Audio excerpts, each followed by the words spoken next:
За гадаа гоё дулгаараа чигнээсээ 100 ирлээ. Наадмын урт амралтын өдрүүдээр бүгдээрээ аялалд гарахаар төлөвлөж байгаа хаа. Бидний хувьд ч гэсэн яг энэ мөчөд аялалдаа бэлтгээд байж байна. За тэгээ манай сувагт ирсэн сүүлийн үед ирсэн нэлээд одоо асуултууд нь үүнтэй холбоотой байсан учраас бид нэр цувралаар аялалдаа яаж бэлтгэдэг, яаж төлөвлөдөг вэ гэдгийг богино цуврал дугааруудаар хүрэхээ шийдэж байна. За тэгээ энэ удаагийн дугаартаа хоол хүнстэй холбоотой зүйлсүүдээ яаж бэлтгэдэг, юун дээр анхаардаг вэ гэдгийг та бүхэнтэй хуваалцах шийдээд байна.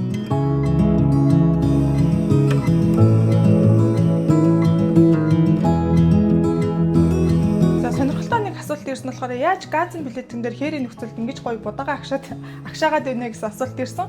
За яг тэрийг нь одоо хийгээд харуулъя. Газын билетийг бид ийм газын билетийг хэрэгэлдэг. За тэгээд энийг бас ханаас авсан бэ гэдээ асууж исэн.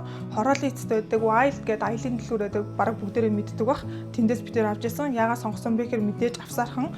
За хоёрдугаарт нь болохоор үндсэндээ өндрийн газ болон ахуйн хэрэглээний газд аль алинд нь одоо хэрэглэх боломжтой гэдгээрээ давуу талтай. За тэгээ мэдээж ахуйн газ бол нөгөө зарим нөхцөлд бол хөдөөхээр хүүтэн цаг агаарын үед бол хүлцчихдэг шүү дээ. Нэгэсэндээ бээрчдэг. Тийм учраас бид нэр давхар бас энэ өндрийн газыг хэрэглэж явдаг. За тэгэхээр ахуйн газаа хэрэглэж байгаа үед бол мэдээж энэ шилжүүлэгчийг нь холбоод ахуйн газтайгаа холбочихно гэсэн. За яг өнөөдрийн хувьд бол өндрийн газтайгаа холбоод будаага агшаад үзье. За эхлээд ямар ч газаа холбоноо. Нилээн сайн одоо юугаа энийг холбож өгөх хэрэгтэй гэх юм уу. Тэгээ дутуу холбоснос болоод хий алдах гэсэн бас эрсдлүүд гардыг мэлээ. За тэгэхээр ер нь бол би өөрөө хэмжиж нилээн сайн чангачлаа гэж бодож байна. За тэгээд өмнө нь бас ирсэн одоо юунуудын дагуу билетинээсээ газа ер нь бол хол байх хэрэгтэй аюулгүй байдлаа бодоод за тэгэхээр энийг ямар ч аль боломжоор ингээ холдуулчих тий. За тэгээд ямар ч байсан тогоондоо за ер нь бол мэдээж эхлээд будаага хийгээд за энэ будааг баг бүгдийг агшаачих гэж бодож байна. Ерөнхийдөө нэг 700-800 г орчим будаага. Яагаад тэгэхээр түрүүнд 1 кг будаанаас эндээс ихэнхийн таслаад авсан байгаа. За тийм мэдээж эхлээд будаага уугаана, сайтар уугаана. Тэгээд үндсэндээ бол дараад нь галтаараа тавина гэсэн үг шүү дээ. За мэдээж нөгөө одоо хээрийн нөхцөлд бол би яг ингээ хээр одоо аялалд гарч байгаа юм шигээр л бодож үндсэндээ бол энийг хийж байгаа гэсэн үг шүү дээ. Тэгэхээр хээрийн нөхцөлд бол тусад нь будаага угаагаад ч гэдэм үү тех боломж бас харьцангуй бага байдаг. Тийм болохоор яг энэ үндсэн хийх чаас савндаа л үндсэндээ будаага хийгээд угаачнаа л гэсэн үг.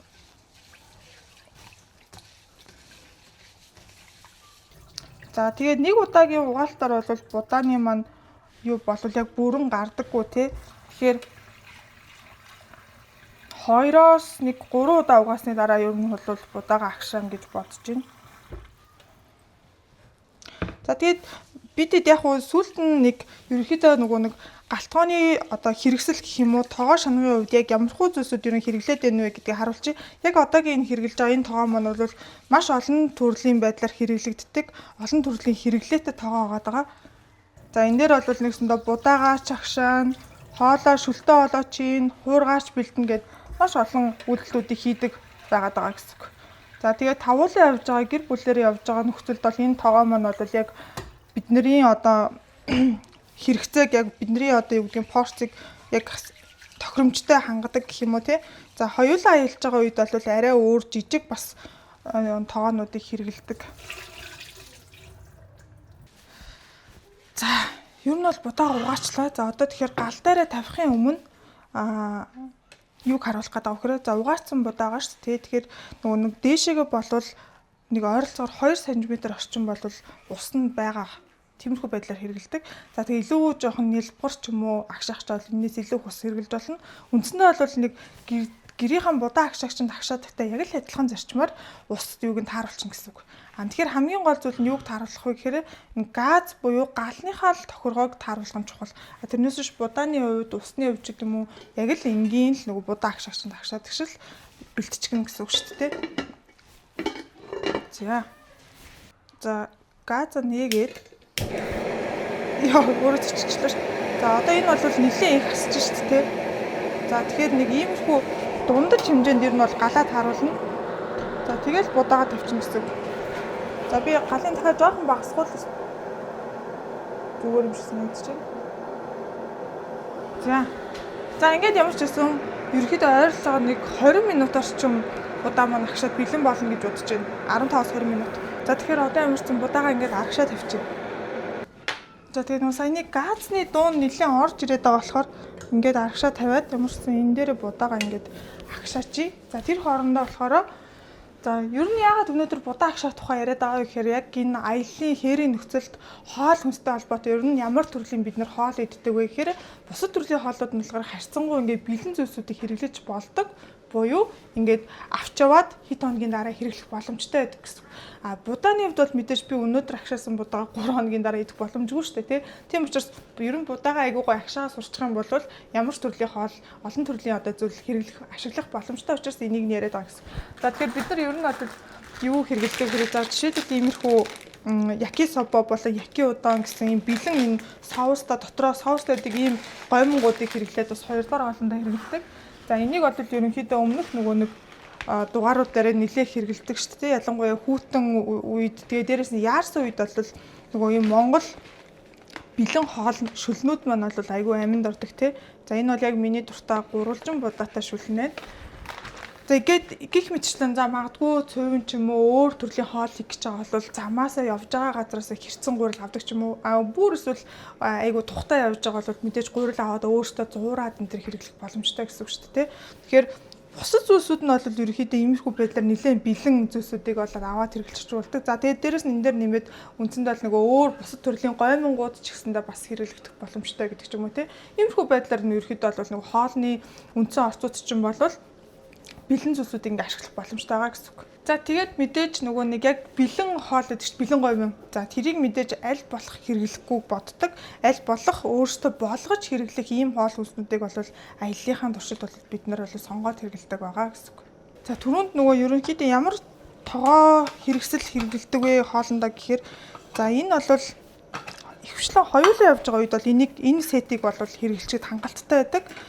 За тавуулаа явж байгаа үе ч гэсэн энийг бас давхар авч явдаг гэсэн үг. За ингээд харангуут эн чин дотроос ардаа ийм хөөрхөн даахтай. За тэгээд энэ бол ерөөхдөө шүлний одоо юу гэсэн үг те. Шүлний тогооно гэсэн үг. За тэгээд энэ бол арай ийм бага хэмжээтэй хэрэгсэл байгаа гэсэн үг. За ингээд энэ 3 те. За дээр нэмээд энэ яг будаа агшааж байгаа буюу том тогоо маань хэрэглэгдэж байгаа. За тэгээд за энэ бол том тогооны маань үндсэн сав гэсэн үг шүү дээ. За тэгэд мэдээж өглөөний цайндаа бид нар өндөг ч юм уу те хосож янз бүрийн зүйлсүүдээр шаарч хэрэглэхэд бол ийм авсаархан ширмэн тавгийг хэрэглэждэг гэсэн. За энэ дотор бол үндсэн тогоо маань энэ ширмтэйгээ хамт багтчихдаг. За тэгээ саяны энэ 3 маань бол ингээд нэг дотроо ороод энэ дотор л багтж байгаа гэсэн үг шүү дээ. Тэр бидний хувьд бол аяллаа яг тогоо хэрэгслийн хувьд бол яг эдгээр зүйлсүүдийг хэрэглээл ингээд болчдөг. Тэгээ ингээ харах юм бол аль болох авсаархан хөнгөн гэдэг ийм зүйлсүүдийг сонгож хэрэглэдэг. За ямар ч ингэ хураат. За одоо ингэ харлаа.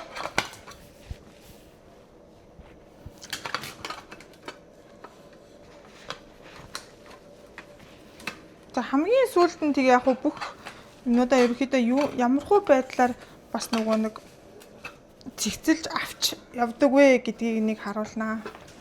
За энийг ямар ч ингэж тавьчих тий. За дараагийн зүйл нь юу вэ гэхээр хамтлагчны хэсэг гэсэн үг. За тэгээд нэгсэндээ олон төрлийн одоо юу гэдгийг тос тий тос хэрэгэлдэг. Энэ дотор маань нийтдээ ингээд 8 төрлийн амтлагч багтаж байгаа гэсэн. За энэ нь бол зүгээр энгийн тос, энэ нь бол авокадо тос гэдэг ч юм уу тий. За сой соус. За энэ бол илүү нөгөө өөр шарах зүйлсүүдийг хэрэглэх зориулттай гэдэг ч юм уу тий. За тэгээд ингээд 4 төрлийн амтлагч байгаа. За мэдээж давс, перц болон сахар. За бусад нөгөө нэмэлт амтлагчуд гэдэг. Ингээд 8 төрлийн сав байдаг учраас энэ маань бол ерөөхдөө бидний хувьд хэрэгэлдэг амтлагчны ихэнх хэрэгцээг бол хангацдаг. Тэгээд бүгдээрээ ингээд нэг зүйлс багтцдаг гэсэн үг тийм ээ. Ийм хөрхөн савтай. Ингээд ийм авсаархан гэсэн үг. За ингээд манай нэгсэндээ амтлагааны хэсэг маань бол энэ хэсэгт бол ингээд багтцдаг. За тэгээд бид ер нь бол өглөөний цан дээр нэлээх ач холбогдол өгдөг. Тийм болохоор хотоос гарахтаа ер нь бол энэ 2 ширхэг ийм өндөгний сав байдаг. 10-ын одоо юутай тий 10 ширхэг өндөг багтах. Тэгэхээр энийг бол ямар ч хоёулангийн дүүргээд гардаг. Тэгээд мэдээж бараг нэг өдрийн өглөөний цайнд ер нь бол энэ нэг юу маань бол бараг дуусч байгаа гэсэн үг ш тавуулаа явж байгаа нөхцөлд бол тэгэхээр явж байгаа газараасаа буцаад энэ өндгөө бол ерөөхдөө сэлбэд явцдаг гэх юм уу тий. За тэгээд мэдээж нөгөө нэг замын ая даах буюу энэ маань өөр юм хатуу гадаргуутай байгаа учраас цаанаас ирж байгаа өндөгний одоо дэлгүүрт худалдаанд байгаа өндөгний хуванцар сам маань бол шууд ингээд бицрал бүх өндөг хагарчдаг шүү дээ. Тэгэхээр ялангуяа нөгөө аяллаа нөхцөлд бол ийм савыг сонгож хэрэглэдэг. За энийг хаанаас авч ирсэн нь сайн санахгүй. Гадуур нөгөө Япон болон Солонгос дэлгүүрүүдэд ер нь нэлээд илбэг байдаг байх гэж бодож байна. За тэгээд өнөөдөр болохоор будаагаараа юу хийх гэж байгаа вэ? Будаагаа мэдээж ер нь бол олон төрлийн хийж болно. Ялангуяа замд явж байхад бол будаа маань агшлаа, нэг багхан ногоо хуурлаа. За тэгээд тунаа хийлээ ч юм уу эсвэл хэрцэн мах хийлээ гэл будаатай ургалцдаг тий. Тэгэхээр өнөөдрийн үед болохоор гэрте байгаа учраас нэгэнт яг уу гадан дээр будаа агшааж амчин хүүхдүүдтэй нэг оройны жижигхэн амттан болгоод гоё пресс хий гэж бодоод иймэрхүү амттангуудаар бэлтжин амттангуудыг холиод гоё пресс хийхээр шийдэж байна. За би энийг нэг Instagram дээр дагдаг хоолныхоо аль нэгэн инфлюенсерийн юг харсан. Тэгээд пресс ер нь бол нэг хийж идэдэггүй. Тэг яа чин иймэрхүү жор харахаараа туршиж үзмээр санагддаг болохоор нэгэнд будаа агшааж амчин гээд тэгээ яг тэр жор нь надад байсан ихэнх материалууд манай гэрт пресс авахгүй. Тэгэхээр нь ерөнхийдөө бол ийм баялаг орцтой пресс хийдэг жор харсан. Тэгээд иймэрхүү байдлаар байгаа юугийн амттай жимснүүдээ бол жижигэлж хэрчээд дараад нь мэдээж хуураад дээр нь будаага холиод пресс болох гэдэг гэсэн үг.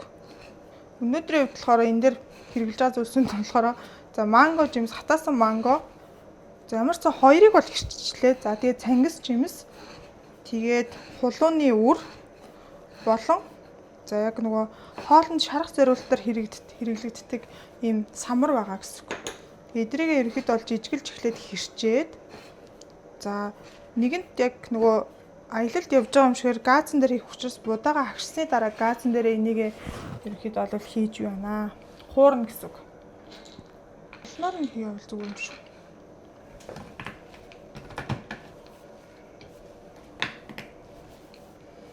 За тэгээд өөр бусад одоо нөгөө сонирхолтой гэх юм уу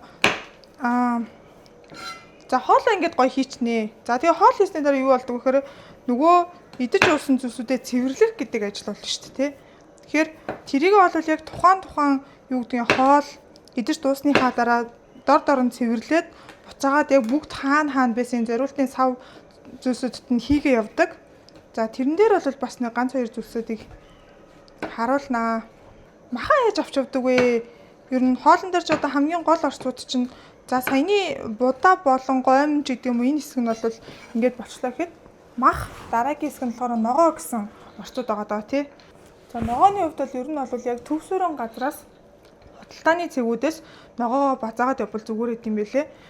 За нэгдүгээрт нь чинь бас нэлээд их жин ихтэй юу гэдэг овор ихтэй ч гэдэг юм уу жоохон ачаа болох гэдэг. Тийм учраас яг тухайн дууссан үед нь тэгээд мэдээж амархан мууддаг учраас тухайн тэр газруудаас аваа явах нь ер нь бол дээр идэг юм билээ.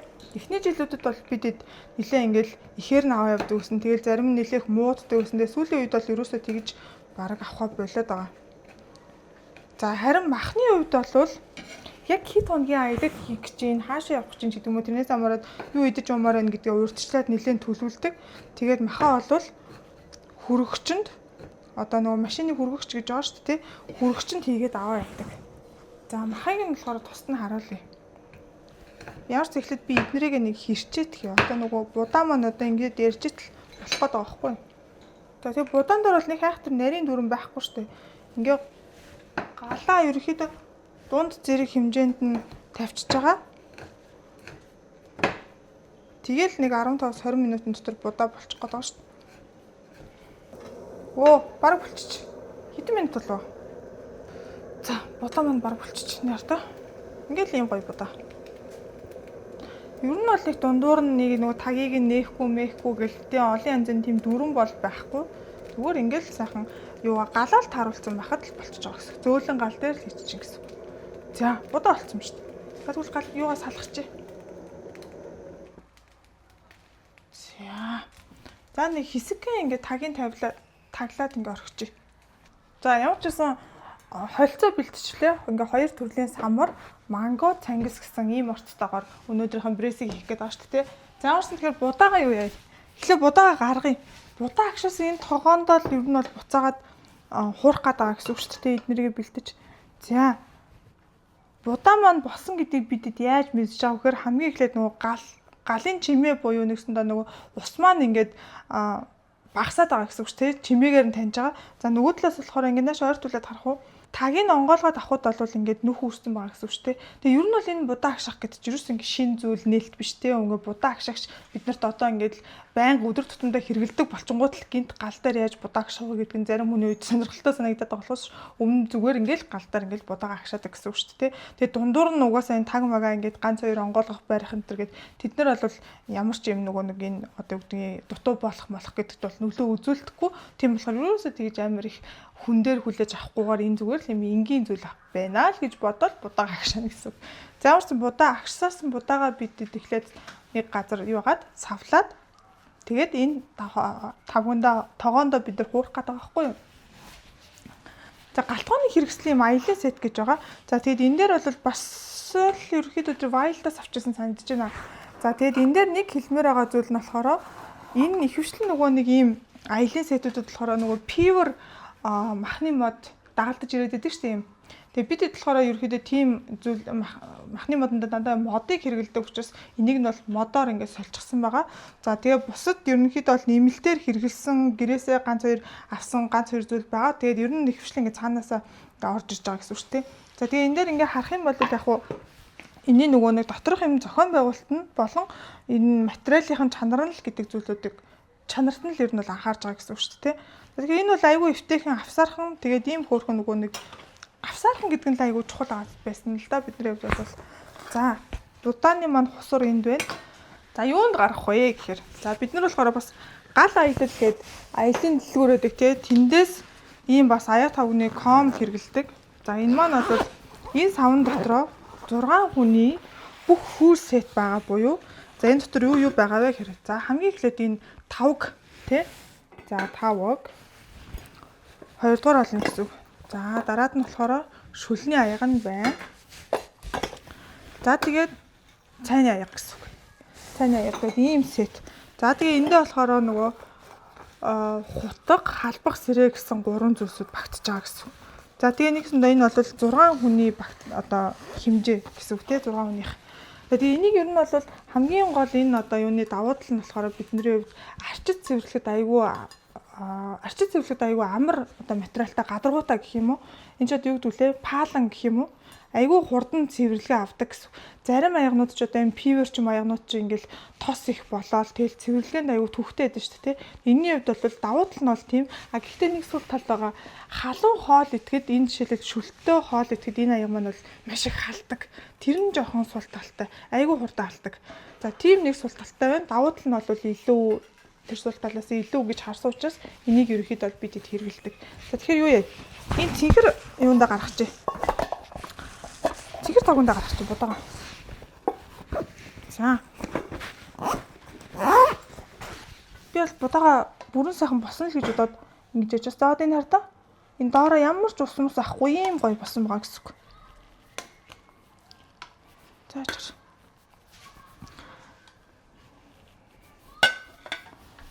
За ингээд л будаа маань болчихж байгаа шүү дээ. Ер нь сая баг миний бодлоор 20 минутлаа болоог баха. 15 минут л болж байгаа бах. Ер нь л будаа амархан болдог, тийм ээ? Яна ийм их юу болох юм бах та? Пресс болох юм бах та? За яг тэгэл хүүхдүүд амтны гоё бол хүүхдүүд дуртай идчих واخ гэж бодчих шүү дээ. Энэ тоогооч мос ингээд харахад жижиг юм шиг боловч дотроо багтаамж нас ихээ нэлээх ер нь бол. За одоо энэ хардаа ингээд халаал эхэлж чинь ер нь бол доороосоо энэ бол нөгөө тавг учраас харьцангуй нөгөө гадаргуун том байгаа учраас гайг байгаад энэ саяны яг нэг шүлний аяг нь бол ер нь жоохон аим хурдан ална шүү. Гартаа барьж энтер идэхэд ер нь жоохон хэцүү. Яг ширээн дээрээ л тавьж л идэхгүй бол яг халах гэдэг нь бол жоохон хэцүү. А тэгтээ гоё юуны хувьд бол айгу гоё. Тэгээ бас өнгө төрхий өвчсөндө гоё байгаа зү. Надад бол таалагдал би нэг авч ирсэн. Өөс таамирхд болж юм. За тэгээд нөгөө хээрийн нөхцөлд явж байгаа юм чи мэдээж нөгөө энэ олон юмыг хэрэглэж тахгүй яг л аялт хэрэглэдэг юмнуудаа ашиглаж харуулах гэдэг байгаа байхгүй. За яж. Заамарсан будаа ингэ тавьчих. За би тэгээд энийг эхлээд угаашд мэдээж будаа агшаасан юм чи. Эхлээд энийг угаагаад тэгээд хуурна.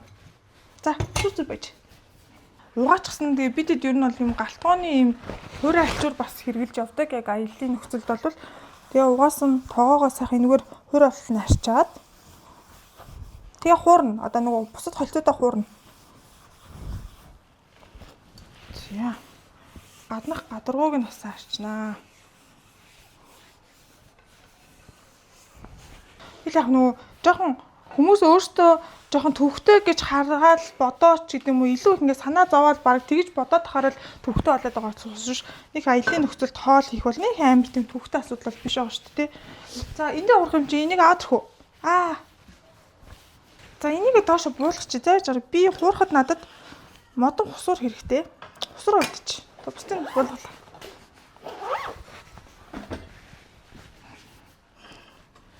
Ерөнхийдөө яаж энийг жоохон холдуулчих. Газнаас холдуулна гэж. Миний газын очлоор хачиж өг. Оо.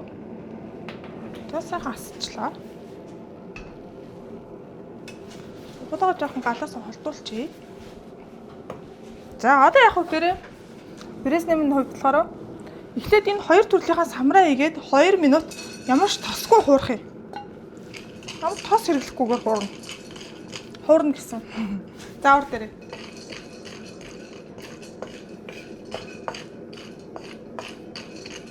За ер нь бол 2 минут болчлоо. За одоо энэ дээр яах ёстой вэ гэхээр бусад нөгөө орчуудаа нэмнэ. За нөгөө орчуудаа нэмээд.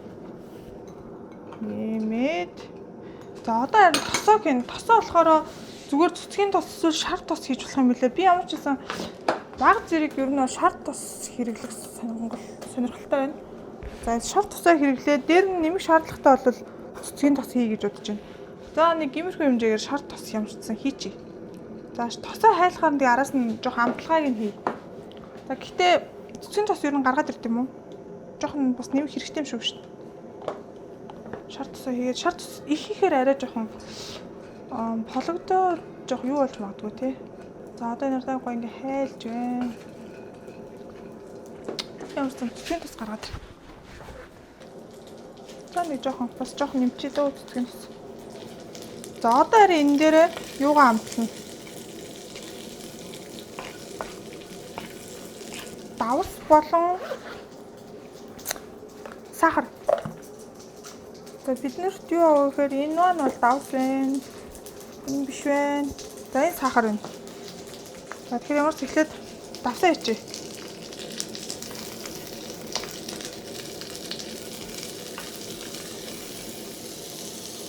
За буруу гараар ээжүүд айгүй хийчихвээ.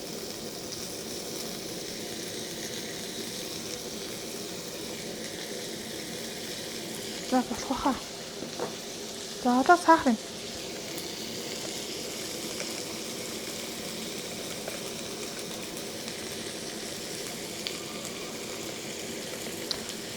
Бараг ерөөсөө брэсийг цагаан сараар энтерч гиснэ нэг сайн хийдэггүй шүү дээ. Тэгэхээр нэ яаж чи энэ юг харсан чинь жорыг харсан чи хийж идмээр санагдаад.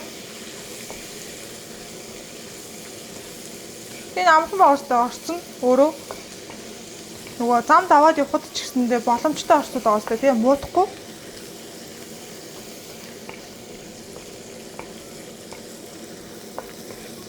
За сайхан тосондоо буурагдаад бол сайхан болж байна. Ер нь бол ингэж болоо. Одоо тэгэл будаагаа холих юм. Яг нэг ганц 1 минут за ямарсан 1 минут нэг хутгаад нэг сайхан хуураад тий. Угаасаа л нөгөө нэг холцууд маань бүгдээрээ л шууд идэх боломжтой зориулттай тийм холцууд байгаа учраас нэг хайхтар болгож молгоод авах бол шаардлага байхгүй тийм ээ.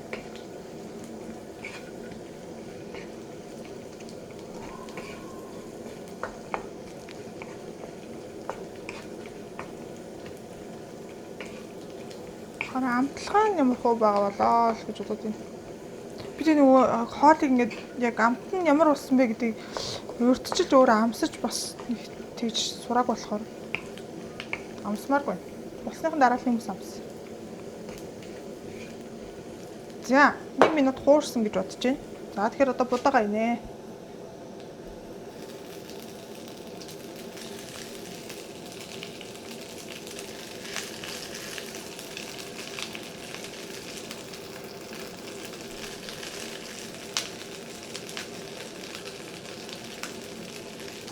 За нэг иймэрхүү игээд яа гэм үү?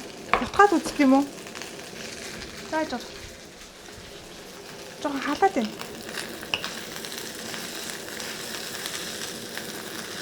Юу галаа унтраач гэж бодож байна.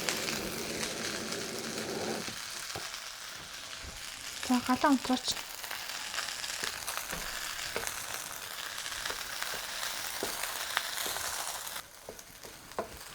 Тэгээ нөгөө нэг манай бас юунууд дээр бичлэгүүд дээр яаж юм гоё хоол хийгээд ийна гэж тэгээд тэр нь гэхдээ нэг амар сүртэй нөгөө нэг жор мор гэдэг юм байхгүй шүү дээ. Тэгэхээр нөгөө нэг хүмүүсийн ерөнхийдөө өөрсдийнх нь харж байгаа жоохон хэцүү гэж бодоод тахаар л хэцүү санагдаж байгаа. Тэрнээс биш зүгээр л өдөр тутамдаа л иддэг хоолнууд хийж идээд байгаа шүү дээ. Тэгэхээр харин нөгөө гол нь хадгалалт гэдэг юмар сайн анхаарчод болчихж байгаа гэсэн үг шүү дээ. За би бол ингээ босон гэж бодож байна. Надад манай орой олш. Заримдаа бас хөнгөө хоол идэх зүгээр шүү дээ. Мамаас энэ брэс хийсэн чи амтаад үстэй.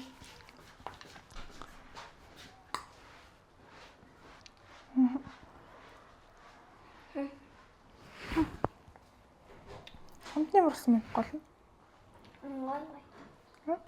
Гоё. Яг гоё нөө.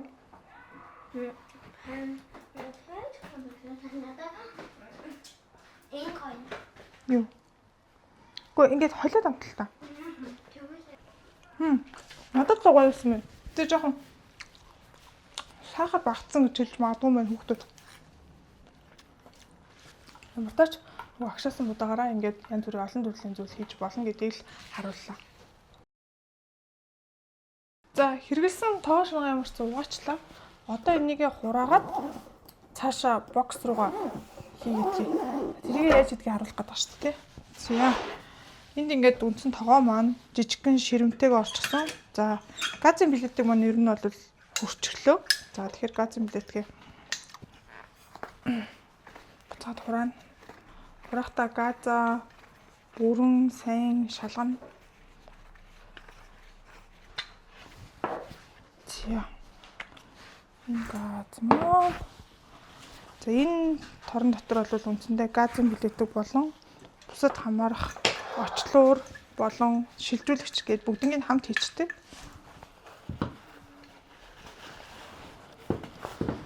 За очлуур нь орлоо, шилжүүлэгч нь. За тэгээ ингээд нэг дор хийхгүй болохоор яг нөгөө камплаад буусан үедээ тэр хаана вэ, энэ хаана вэ гэд бас нэлээд тиймэрхүү эрэл хайгуулт болдог. Тийм болохоор ерөөхдөө ингэж бэлтгэж явдаг. За энд бол нөгөө үндсэн жижиг тогоо маань, газ маань, хамтлагчны сан маань, аяг тавгны ком, утга хэрэгслийн ком маань байна тий. За тэгээд одоо энэ бүгднгээ би хаашаа гэж байгаа гэхээр манайх нэг ийм бокс шигэлдэг. За тэгээд энд бол нөгөө газнууд хийж гин. За яг энэ хэсгийг харуулах юм бол галтгооны яг одоо цэвэрлэгээний салфетик. Тэгээд түрүүний хэрэгэлсэн нөгөө хуурай алчуур. За тэгээд энэ хэсэгт нь бол энэ цэвэрлэгээний бодисууд гэх юм уу тий угаа цэвэрлэх хэрэгслүүд маань байгаа гэсэн үг.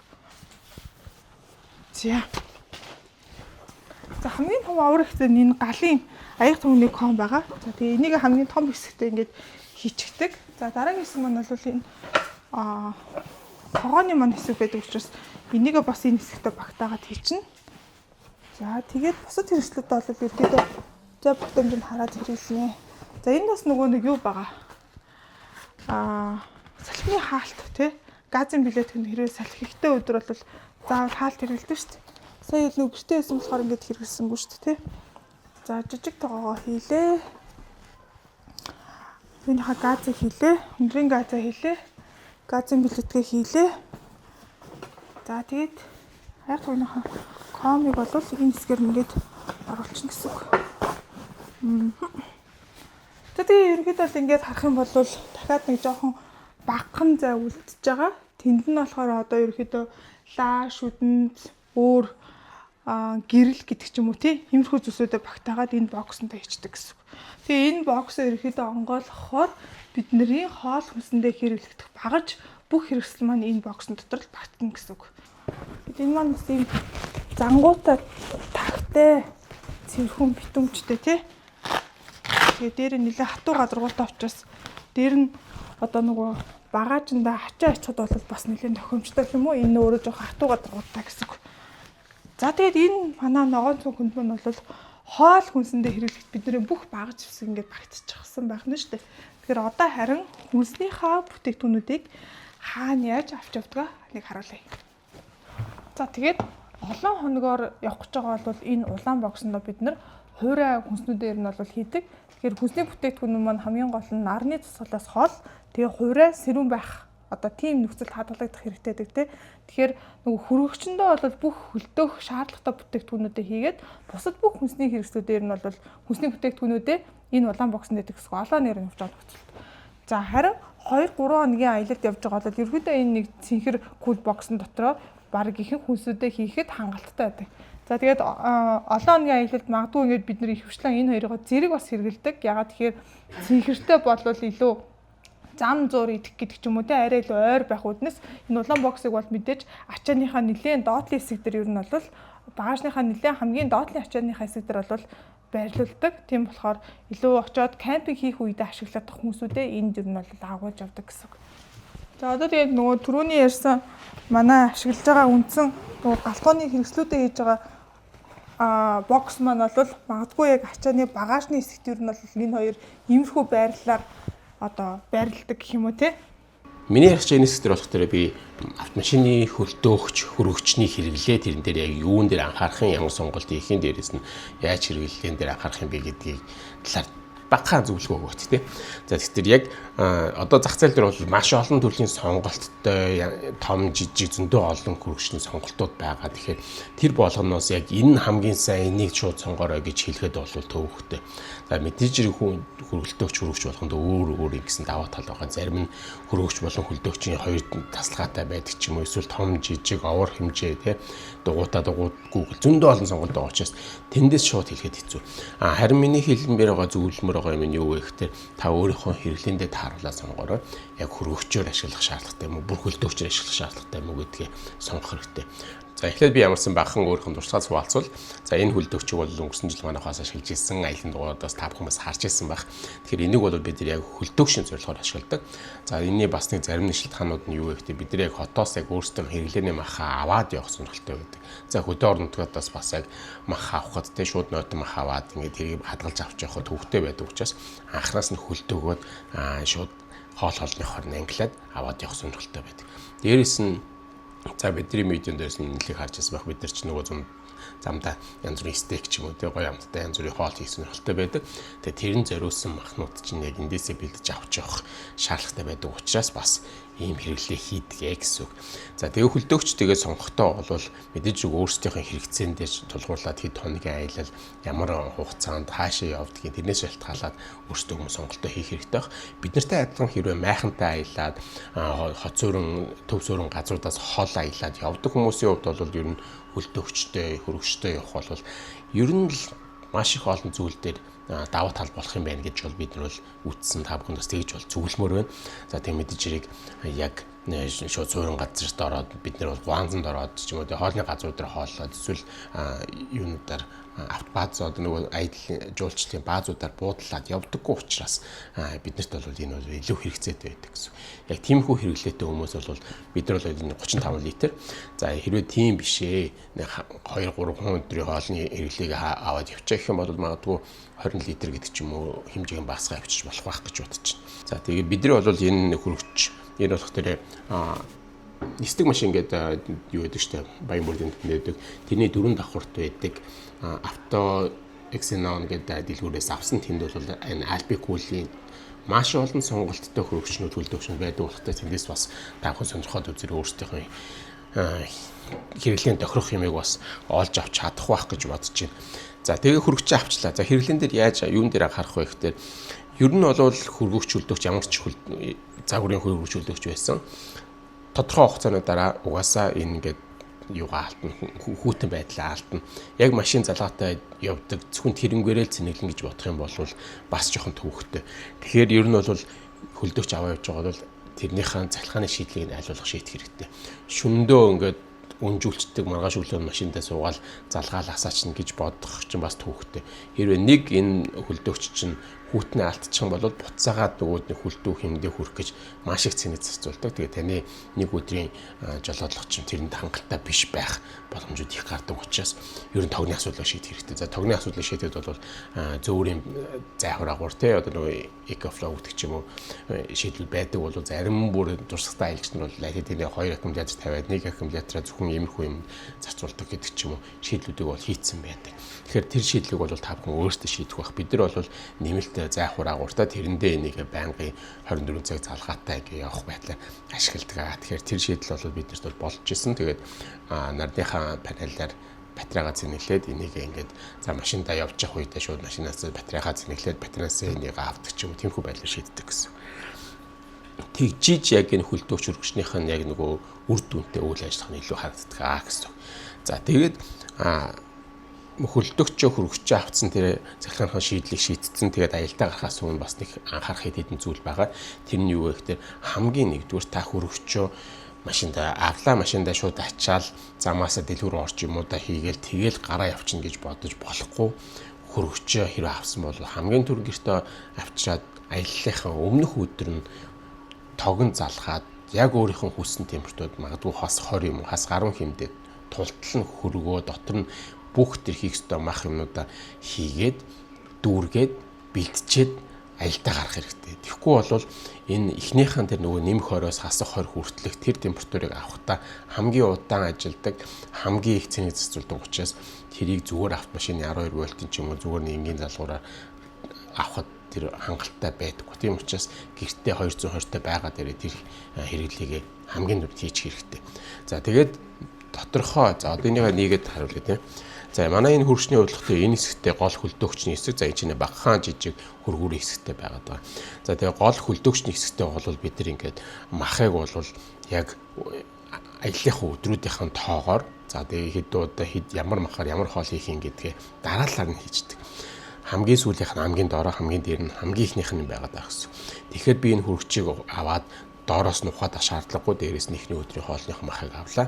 За магадгүй ихний өдөр энэ өвчүүний махаар хоол инэ гэж утсан бол тэрийгээ дээрээс нь аваад шууд таглана гэсэн.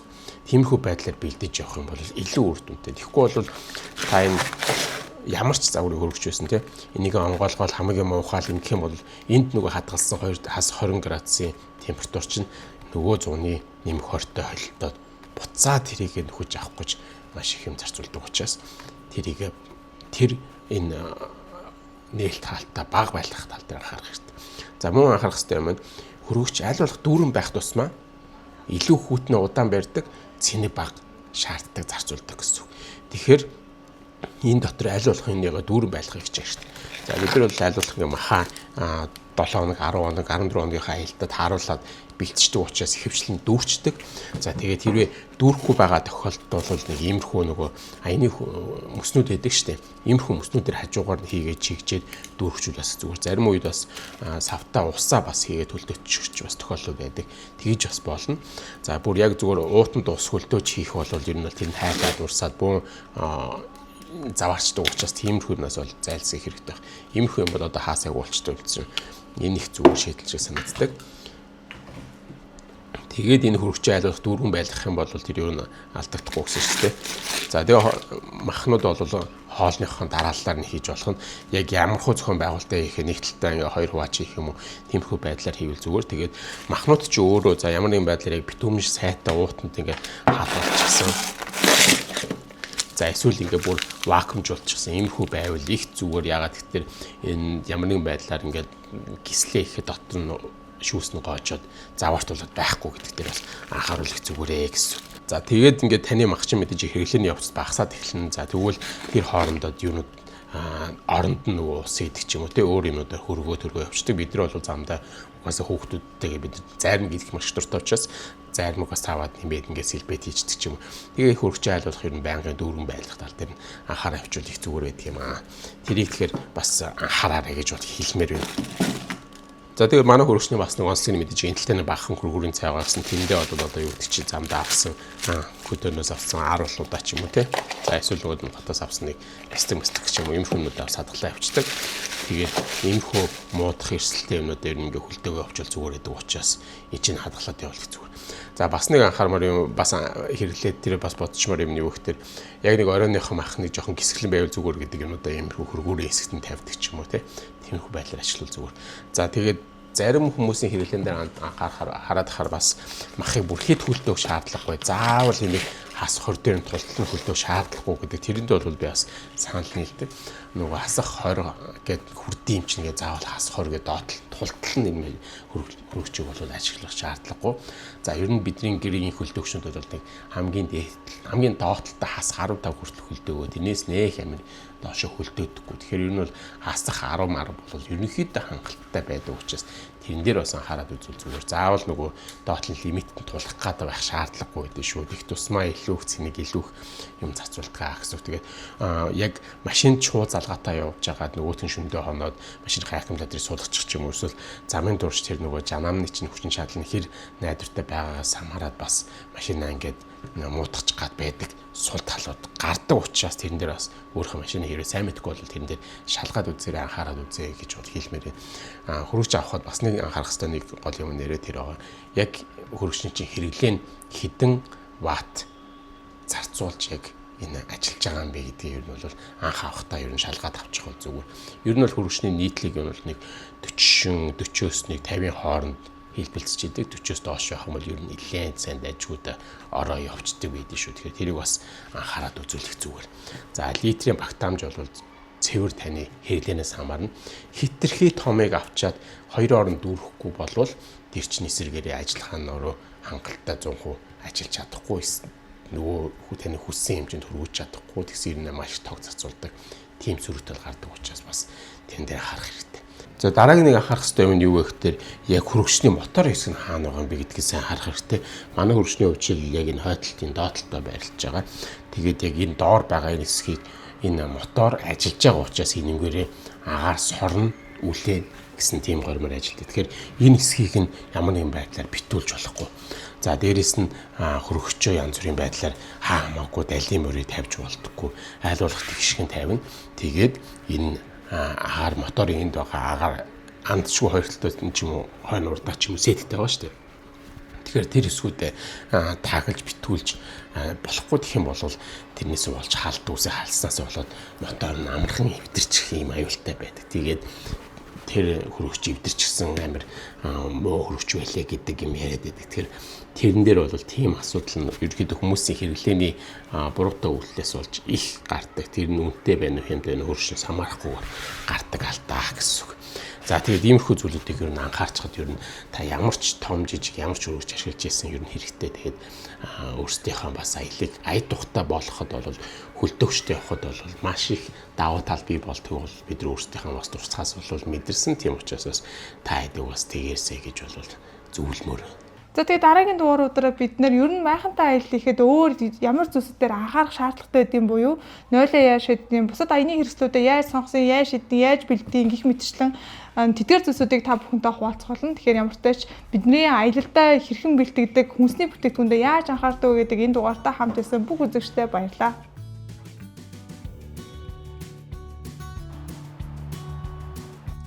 Ой, минь юу идэж юм бэ? Зэрмга ийм бүр хамбог шивд алтан уруу хөвчөд зарим гэж юм уу?